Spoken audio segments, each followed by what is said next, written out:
Hey guys, it's Sophie. And I'm Emily, and welcome back to the Girls Watch Girls Play podcast. Bring. If anyone's watching visually, I was going to put a little PSA. Yes, okay. You don't need to comment on it. I have a really awful neck right now. It's like red and covered in hives. It's because I did a really good deed today, actually. What was your good deed? So I got a cat rehomed. There was like the cafe around the corner from us. There was like a cat that just like lived in the garden. And I like went and said hello and blah, blah, blah, cat, yay. And I was really allergic to it, but I was like, I love this cat. And I was like, whose cat is this? I asked people and they were like, oh, he just lives here. He's a stray. We're going to take him to Battersea next week if like no one claims him because he's been living in the garden for a couple months now. And I was like, oh my God. So I put something on my Instagram being like, hey guys, anyone looking to adopt a cat? Like I can't. I'm clearly very allergic. Insert photo. Anyway, and this person that I'd met like once from like a rehearsed reading thing, like swiped up and she was like, I'm looking for a cat. And then so today they came all the way from like East London to come pick up this cat, and we got it into the crate and it was meowing and it came to our house for a bit. So cute. And now they're on their way to East London. But now you have... yeah, so that's why I'm covered in a rash, because this one's not that bad because I took an antihistamine, but the other day my eyes were like swollen shut. Yeah, look painful, but good deed, and it's okay. Your neck will go down. Yeah, soon. It'll be fine. Games this weekend.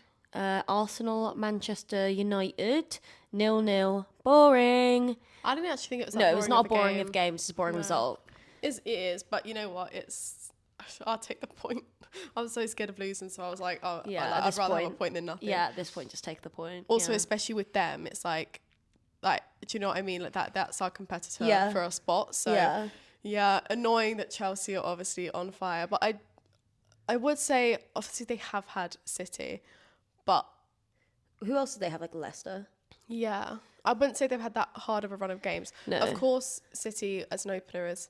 City would be hard for us, but it probably wouldn't be hard for them. I was going to say, on paper it's hard, but for them, I think they can breeze anything. I thought Chelsea-Arsenal would have been a good opener, but they don't give the girlies what they want. I don't want. It's too much. That's too much for me. Yeah, no way. Well, we had Man City last year, and that was the game that Viv had just signed. But that was a draw. I took that. Yeah, fair. That was okay. What else happened over this weekend? Who else played? I thought Brighton played very well. Yeah. 4-1 against West Ham. Not really sure what's going on there. Yeah, I mean... to be honest. And even Aubameyang didn't score. Like, that's who I usually would think, obviously. Kafaji. Kafaji, it's good for our fantasy. It is. And an assist and a goal. And I think really good for her. Her first start for Brighton. I'm really, really, chuffed for her. I think that's great. Yeah. But, yeah, obviously... Who else played? Who was on Friday? London City. Lionesses got their first win against Everton on Friday. Yes, which I they thought did. Was good for them. Really excited. It was what, like 2-1?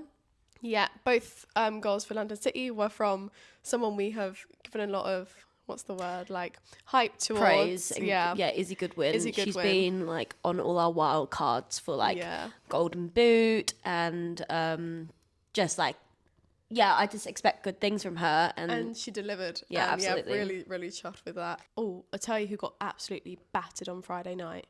Spurs. Yeah. By City. Absolutely battered. Smashed, yeah. Jesus. Not again, not sure what's going on there. Like. Honestly, Spurs are like. 5-1. But. Spurs are just like not doing well at all. Like. They're really like, at this point, we've said it before. The thing is, they're actually not even doing that bad. They've won their first 2 games.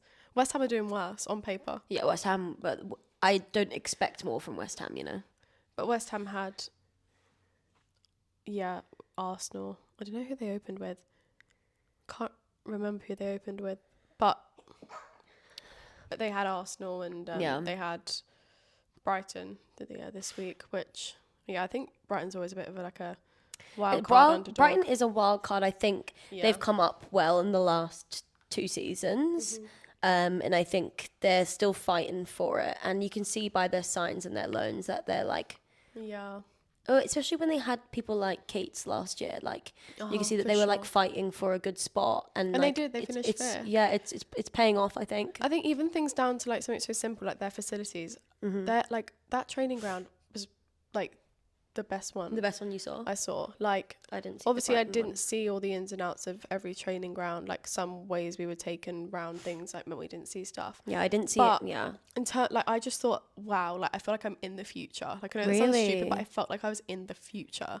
That's kind of amazing. And it was.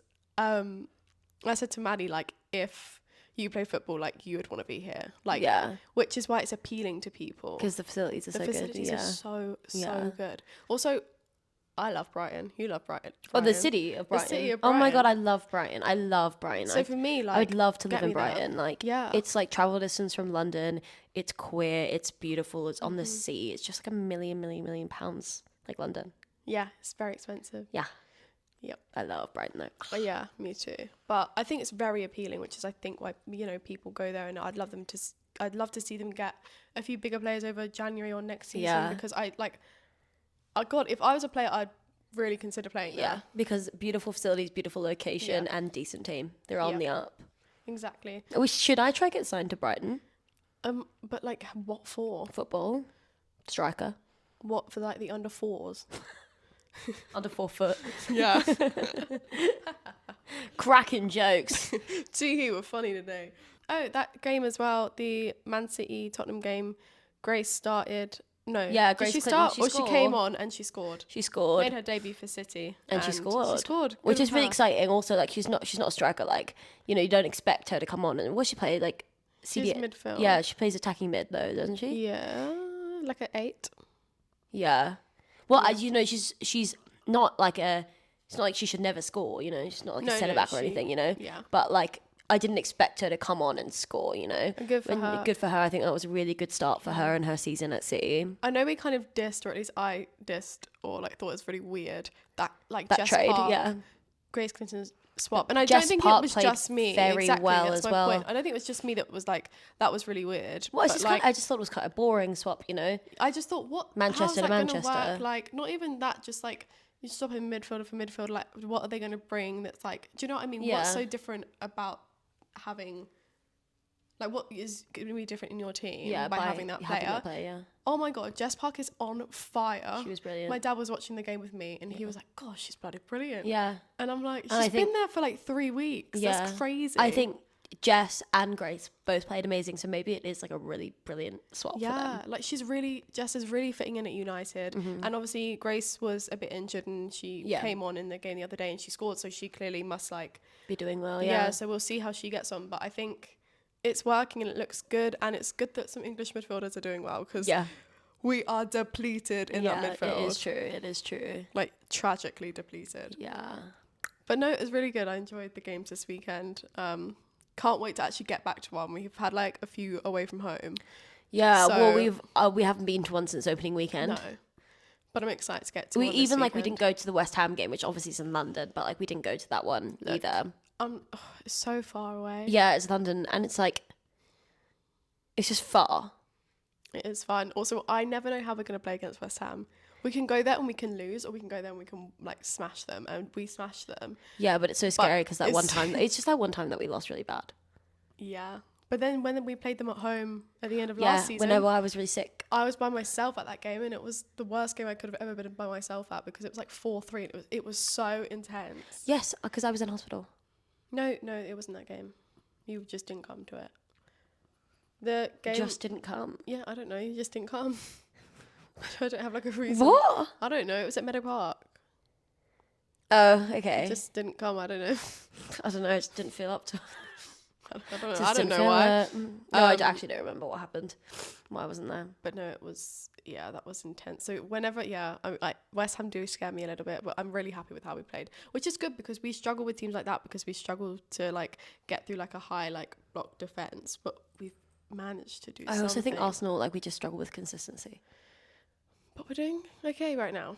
Yeah. I didn't expect the game yesterday really to go any different. Like, yeah, I didn't either. I thought someone was going to score, though. I thought both. I thought we would have both teams would score. But I thought it would be off some absolutely either amazing play or like a mistake. Like, I didn't think it would be like. Do you know what I mean? Like, I didn't think it would be easy at all.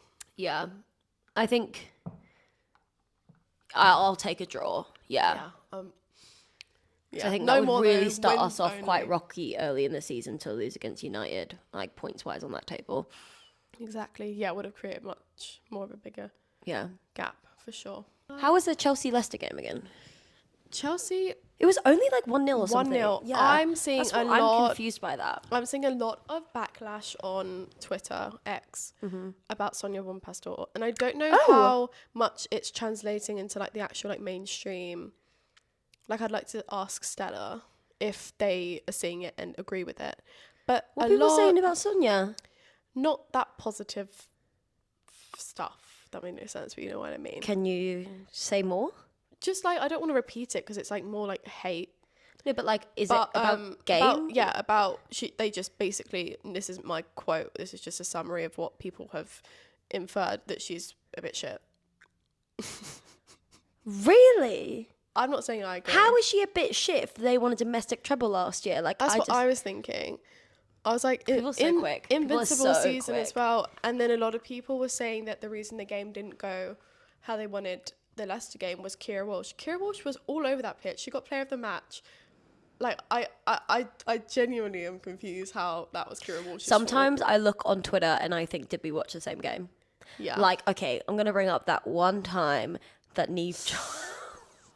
So one time, like, we went to the Sweden-England game at Wembley, like, ages ago. And it was my first time watching England women together. I went with my dad, and you were also there, but you were in a different section to me. Yeah. And I just remember, like, Neve Charles did not play well that game at all. She did not. I'm really sorry, Neve Charles. I've seen you play very well since, but that game was the first time I ever seen you play in person, and it really stuck with me, and I'm really sorry about that. But then I got on Twitter, and everyone was like, Lucy Bronze. Lucy Bronze fucked everything up for us. And I was like, did we watch the same game? So I thought Lucy Bronze was pretty good, and Neve Charles really fucked up. Yeah, the reason that goal happened, it was like 2-2 or something. It was a draw. Yeah, but the reason that second or one of the goals for Sweden happened was Neve Charles's fault. Yes, Lucy Bronze did something where, like, I don't know what happened there, but the reason that it got into a goal scoring opportunity was because of Neve Charles. Yeah, like, I just remember, like, it was just that perfect example of going on Twitter. Yeah, and just being really confused. Yeah, but and like everyone's saying it, and I'm like, I'd look back. Am I the only one who like is so not much, understanding? Like, my feed was full of like Sonia Bonpastor discourse, like so much. I'm gonna have to look into that. You know what? Just look. My phone's here. Yeah. I'm gonna have a look. I'm gonna read what I'm seeing if I feel. I can't because my phone has the audio on. But however, I see the girls. Sorry, Ballon d'Or. We're gonna talk about it later, but they're all getting ready. Today's Monday, by the way, that we're filming this, where they're all getting ready for Ballon d'Or. Baddies! Yes, Mariona! Come on! We've truly regressed under Sonia Bonpastor. She should better get it together before it's too late. From what I've seen so far, we won't won. See, this is why people on Twitter are not journalists. We won't won UWCL again this season. You never won You've never won it, and you won't won. Unless she has won it. She's won it. Sorry. Yes, but we won't won. Oh my god! Wow. Ooh. Honest question: is Sonia Bonpastor drunk? It's like she presented a new unfamiliar toy and she has no idea what it is or how it works. It's her talking about Alyssa Thompson. Wow. Whoa. People are crazy. This same person who can't spell. I'm not disputing this fact. I just want the team to be better. Let me ask you, is a team in a better final season Emma Hayes? Oh my god. This one person is like spouting really hate. Bothered. I do not like Sonia Bonpastor's brand of football. Under Emma Hayes, Chelsea were blowing these teams away with multiple goals. Sonia Bonpastor will pay for this fuck-ass football she insists on playing. IDRC about winning games when we look garbage in midfield every single game because she insists on starting Walsh and captain. Leave my club, Sonia Bonpastor.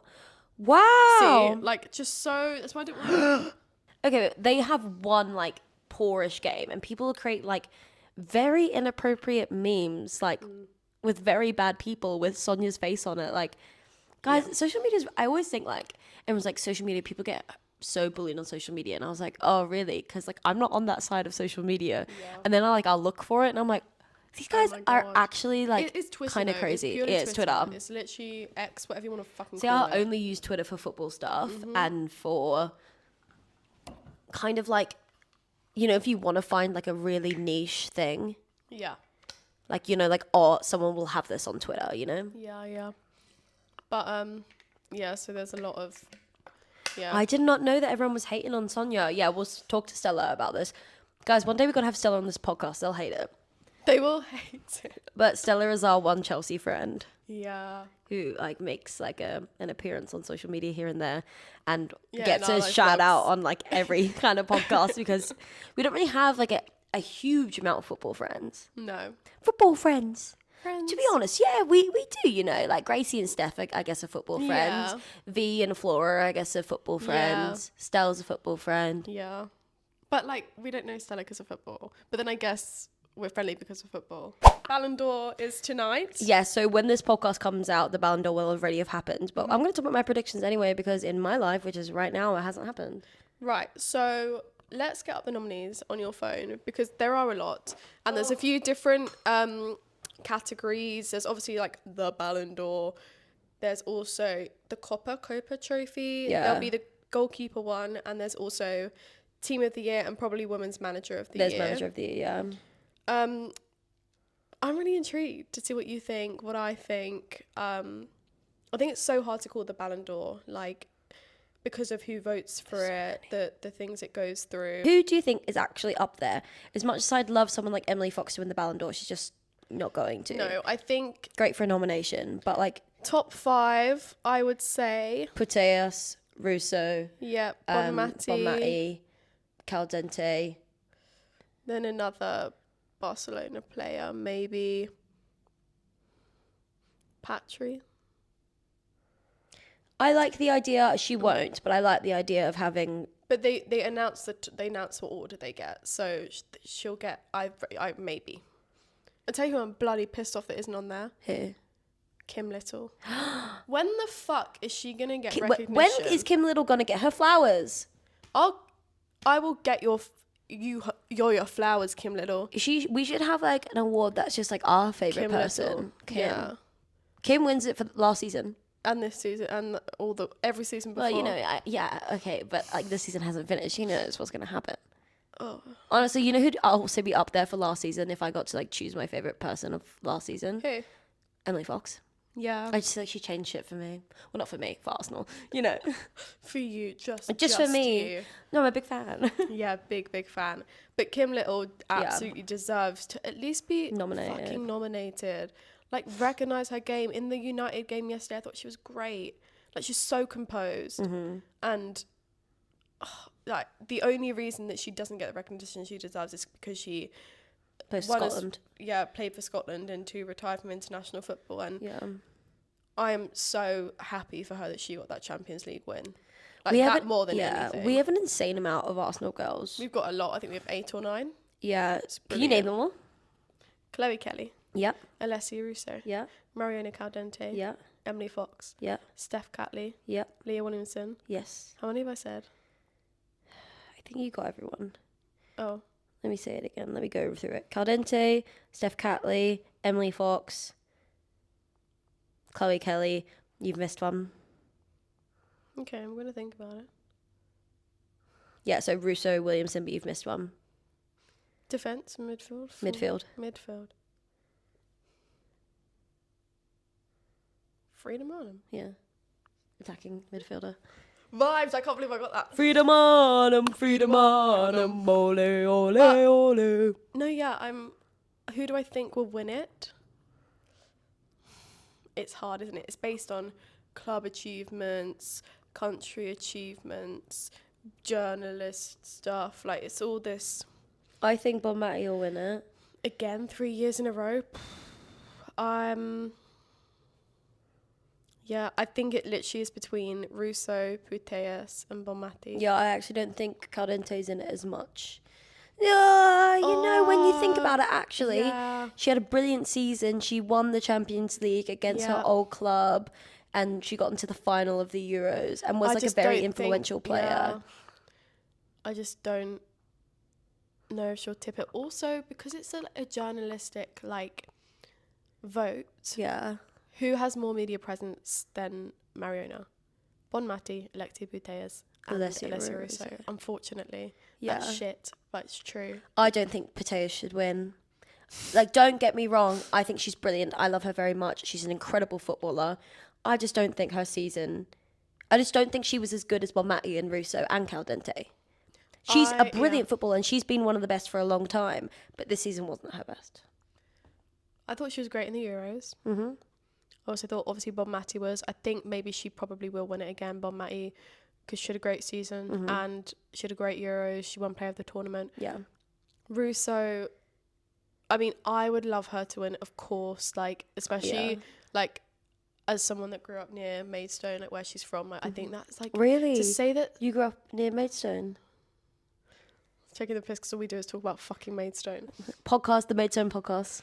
But to have someone that you, like, grew up down the road from, like, win an award as big as the Ballon d'Or, like, holy shit. Also, just think it'd be great for English football. It would, but, like, fucking shit. The Spanish have a hold on us with football for women's. And I'd like the idea of it being not only an English football player, but an Arsenal football player who won the Euros and the Champions League and was very influential in both of those spaces. Absolutely. Great media presence as well. Like, I do think she has a chance, but I don't think she's going to win it. I don't. I think she might come second. It might really, like, be a gut punch. My thing is I'm going to go with Bon Mati, Russo, Putellas, Caldente. And then, who knows? And then, you know what? I might do, like... I'm going to say the exact same as you. I think that's absolutely correct. Who would I throw... Also, you know who I actually might put there? Because she's a Ballon d'Or nominee, I think she's going to win another award. But I might put Hannah Hampton there as fifth. Chelsea had an amazing season. Absolutely and England had an amazing season. And I'd love if a keeper was in the top 10. Yeah, I mean, Mary Upps was the other year. Sorry, my nose is Yeah, Mary Upps was the other year before they introduced the keeper award, which I can't get a name, but I can't remember what it's called. I'll have a look what it's called. But no, I think that's absolutely right. I think Hannah Hampton should be in the top 5. I'm going to go the same as you, Hannah Hampton, Mariona Caldente, Putellas, Russo, and then Bon Mati. Perfect. I like that we align on this. And if that's correct, I'm going to be over the bloody moon. Well, I'm going to post this before? Now, tonight. Yeah. Okay, cool. Not the whole podcast. You'll know when you see this. But I'm going to put it on our TikTok to see. So it's called a Yashin trophy? Yashin, okay. Yashin trophy? Okay, so who do you think is going to win that? For me, is one answer, and it's Hannah Hampton. Hannah Hampton. She got to. I think that everyone else on this list is incredible. There we are. Daphne was nominated. Well, wasn't for a Ballon d'Or. Yeah. She's not nominated for Ballon d'Or. Yeah. Anke Sternberger, incredible. Oh. Also a comeback story, though.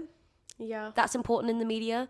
Not Catcall. Anke Sternberger has a brilliant comeback story with, like, obviously she had cancer and, like, wasn't able to play in the last Euros. And yeah.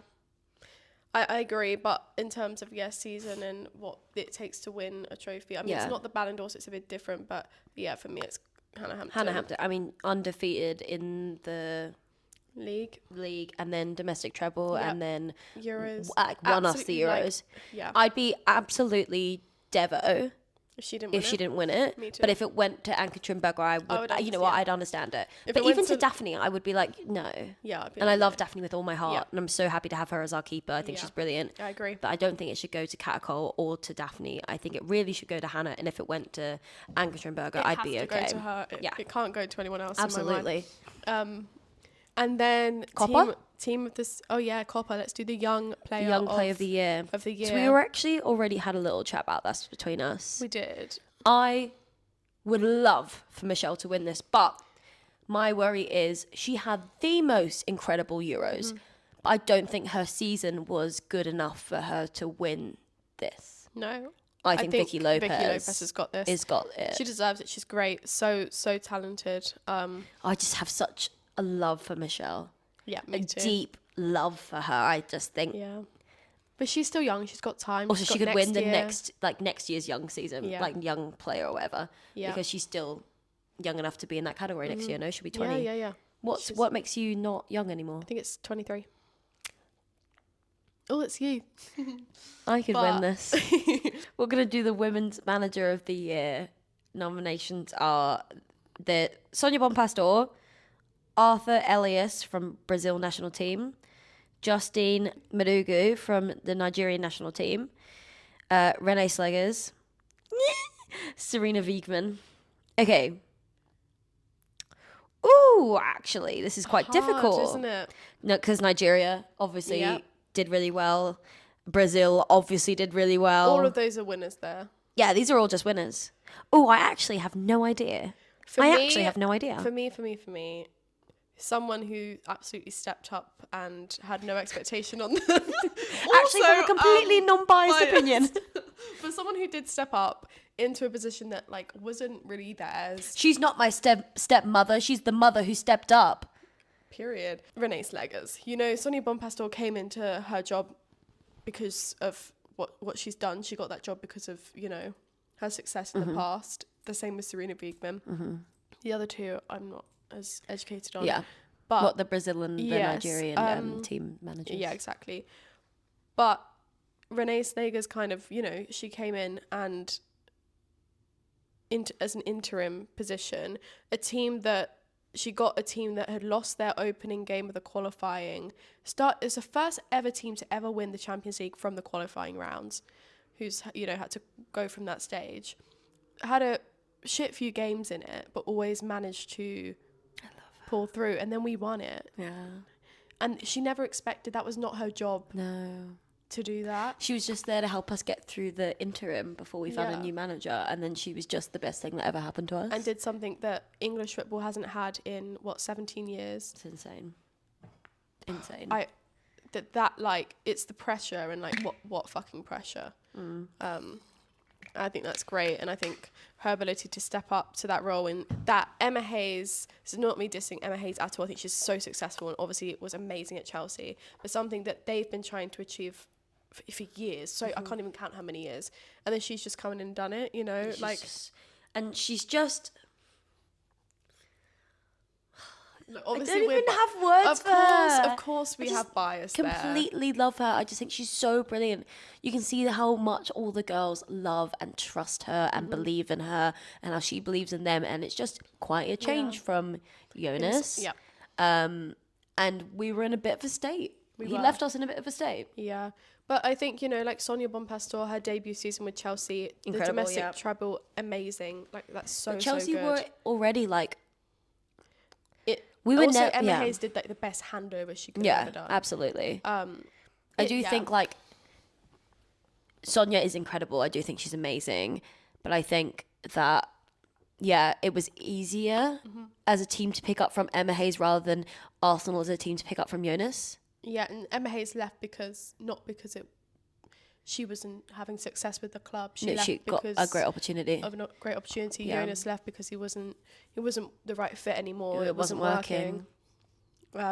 Serena, for me, she's done it before, and when she did it, as in won the Euros, and when we did it last time, she won that award. And obviously, like, cool, you've done it before, so it's not that big of a deal. But like, you know, yeah, no, I get what you mean though. It's like, it wasn't such a shock because we've done it, like a turnaround. It wasn't, you know, what Renee has done is turned a team around. Yeah. Not like we were always good, but like completely a turnaround from, you know, to us winning the Champions League, and for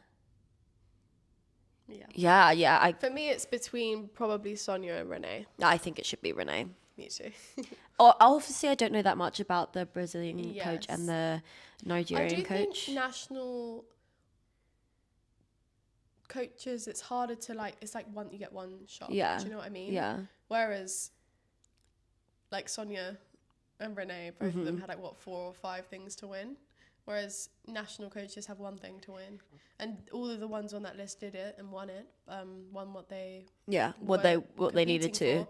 Apart from Chelsea though, Chelsea won 3. they won 3, but not what they really wanted. I know. Sorry to say like it. rage baiting me. I'm not Barbara. Yeah, I know. If you were Stella, there'd be like an actual fight right now. Okay, of course, they won a domestic treble. They did an incredible season. They were undefeated in the league. They were absolutely brilliant.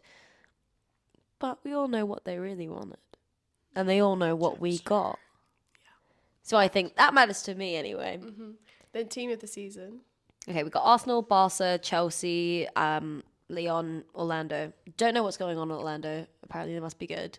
So I'm just, they won their season, but yeah, sorry. For me, can't be asked. Yeah, I think it's between Arsenal, Barcelona and Chelsea. Yeah.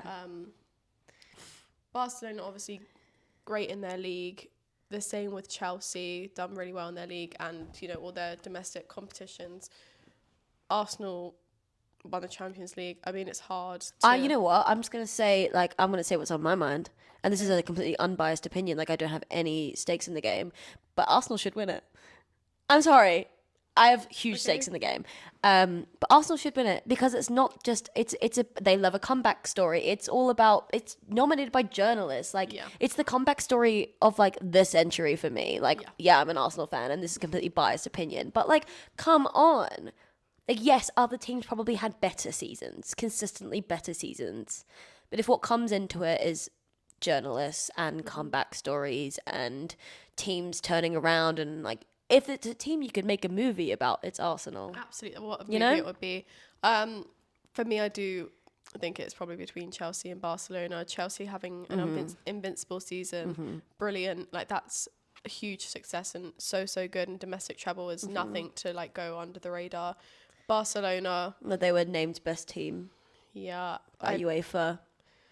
Probably will win it. Yeah. Barcelona. But I don't know, it just feels like a weird time to give Barcelona an award. Obviously agree, it's for the players, and all that.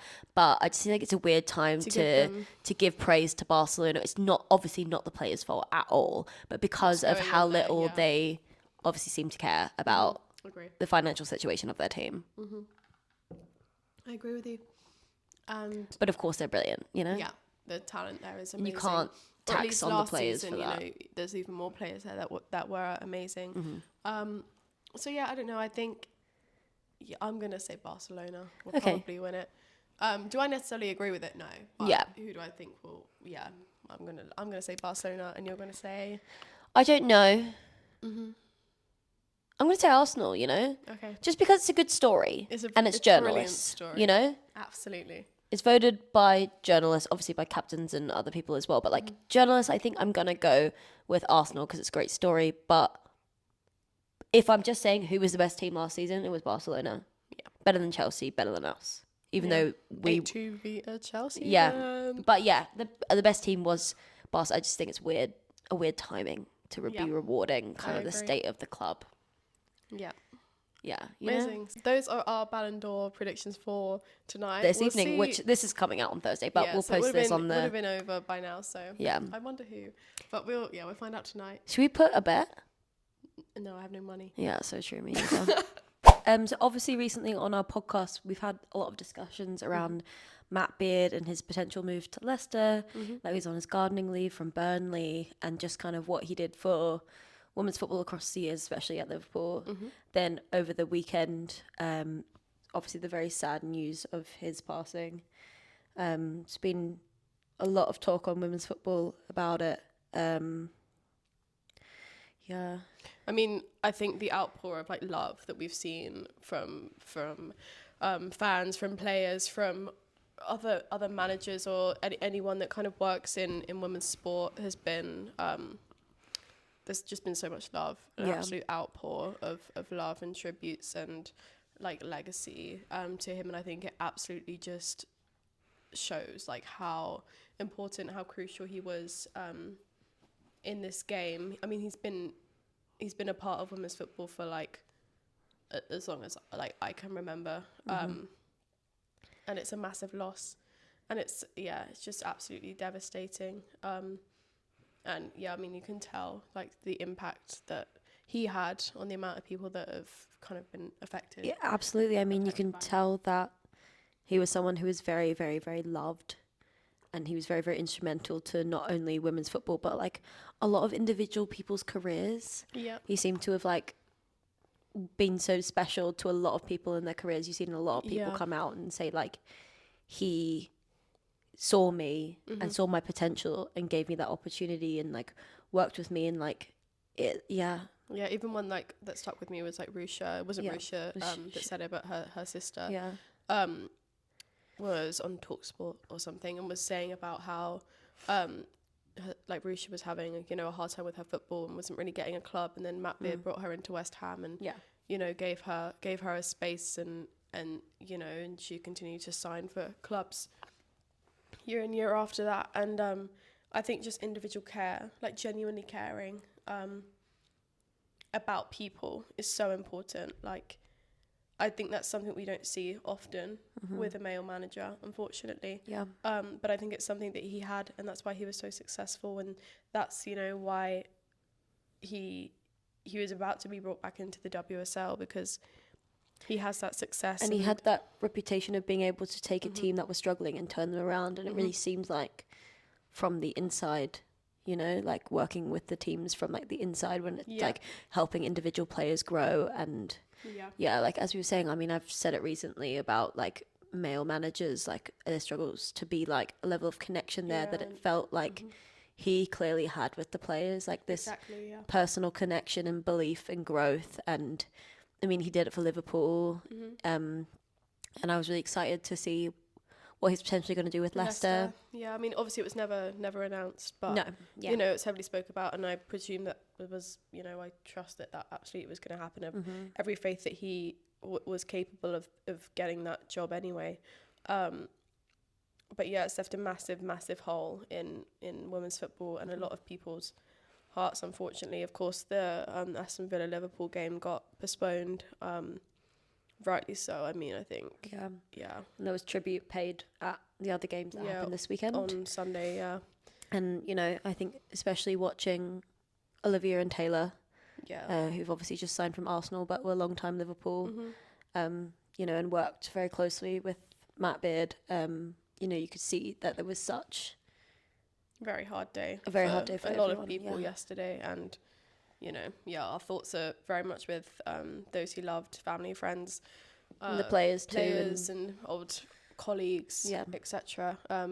Nothing but praise for him, which is absolutely gorgeous to hear. But yeah, massive loss and really devastating, and absolutely massive shock.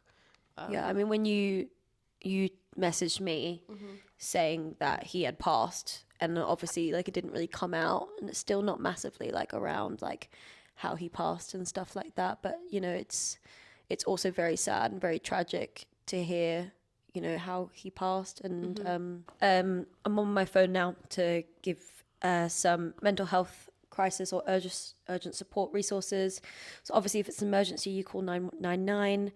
You can use Shout for confidential 24/7 crisis tech support. You can text Shout to 85258. Obviously, there's the Good Samaritans. They can call anytime for support. That is 116123. You can also reach out to your local support services, GP, the NHS. There's Mind Support Line on 0300 102 1234. And then there's Papyrus for if you're under 35, which is 0800 068 4141. And then if for queer people, because I know a lot of queer people in the community as well might be struggling with mental health, you can call Switchboard on 0300 330 0630 if you need support related to also your identity as well. But yeah, there are resources for therapy. You can go through NHS. You can fund private therapy if you are financially available. But there are options to help seek support through friends and family as well if you are in a mental health crisis. And I think, it also comes up just like talking about mental health in sport, and then men's mental health as well. I think this will probably do a massive shift. It's also 2 years to the day that we lost Sheffield United player Maddie Cusack in the same way. And I think this is probably going to be a big shift and a bit of a wake-up call in women's sport, women's football. and you know, I hope it does. I don't think it's really talked about enough, whether it's men's or just mental health in general, in sport, in women's sport. Yeah, I think it would just be a bit of an eye opener, and hopefully some change will happen. Yeah. We're also going to have some links for services that you can reach in the description from both Spotify and YouTube, wherever you're watching. Yeah, wherever you're watching, there'll be a link or numbers, for example, in the bio. So go and have a look if you need support. Yeah, and obviously reach out to family and friends, reach out to your GP, reach out to people that can help you, because just anyone. People care and people love you, and yeah. But I think that's the podcast for today. Unfortunately, like, very sad ending to it, but it needed to be said. And yeah, I hope we can continue talking about Matt Beard and the legacy that he's left in women's football and what he's done. And I think one of the things that make me so emotional is, like, you'll never walk alone. I think, like, everyone commenting that and saying that, I think that makes me really emotional. Obviously, my dad's like a very diehard Liverpool supporter, and I know that phrase is very prominent within, you know, the Liverpool community. And yeah, it's important to keep it in mind, like, you have people around you and you have communities around you that will accept you with open arms and give you a loving space, and to always speak out and to reach out if you need help. We'll see you again next week. We will see you next week. And we'll see you again next week after the Ballon d'Or has happened as well. I wonder how that's going to go. I wonder if we'll have any correct predictions. Anyway, see you next week. Bye, guys. Bye.